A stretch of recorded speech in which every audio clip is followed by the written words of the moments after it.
what will happen if a is negative? Let's make a equal to -1 and see what happens to the parent graphs. The sine and cosine formulas become y equal to negative sine x and y equal to negative cosine x. How do you think the negative will change the parent functions? A is -1, so all the y values should change by a factor of -1.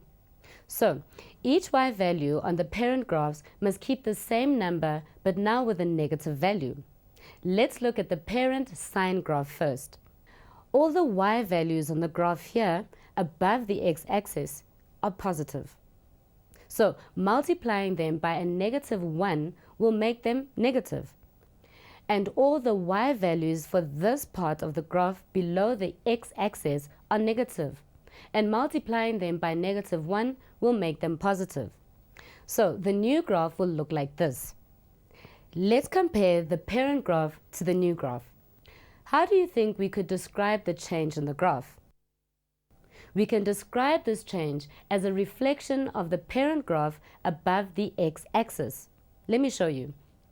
Each point on the parent graph has been reflected to make up the new graph. For example, the point 91 is reflected as the point 90, -1. The positive part of the parent graph is reflected over the x-axis to form the negative part of the new graph. And the negative part of the parent graph is reflected over the x-axis to form the positive part of the new graph. Do you think the same thing will happen to the graph of the cosine function? Yes, it does. If we reflect the parent cosine graph about the x-axis, we can form the graph of y equals negative cosine x.